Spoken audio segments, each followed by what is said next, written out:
Then Jacob looked up and saw Esau coming with his 400 men. So he divided the children among Leah, Rachel, and his 2 servant wives. He put the servant wives and their children at the front, Leah and her children next, and Rachel and Joseph last. Then Jacob went on ahead. As he approached his brother, he bowed to the ground 7 times before him. Then Esau ran to meet him and embraced him, threw his arms around his neck and kissed him, and they both wept. Then Esau looked at the women and children and asked, "Who are these people with you?" "These are the children God has graciously given to me, your servant," Jacob replied. Then the servant wives came forward and their children and bowed before him. Next came Leah with her children, and they bowed before him. Finally, Joseph and Rachel came forward and bowed before him. "And what were all the flocks and herds I met as I came?" Esau asked. Jacob replied, "They are a gift, my lord, to ensure your friendship." "My brother, I have plenty," Esau answered. "Keep what you have for yourself."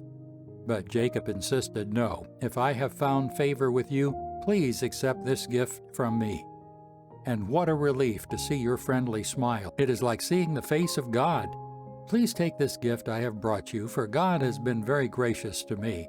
I have more than enough." And because Jacob insisted, Esau finally accepted the gift.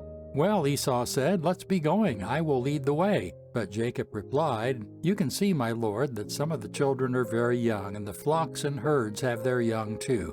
If they are driven too hard, even for one day, all the animals could die.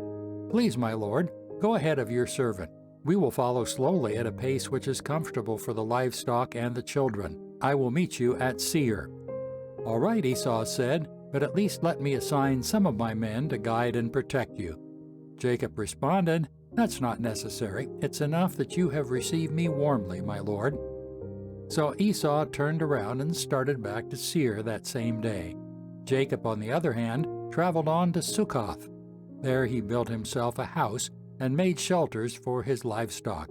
That is why the place was named Succoth, which means shelters. Later, having traveled all the way from Paddan Aram, Jacob arrived safely at the town of Shechem in the land of Canaan. There he set up camp outside the town. Jacob bought the plot of land where he camped from the family of Hamor, the father of Shechem, for 100 pieces of silver. And there he built an altar and named it El Eloi Israel.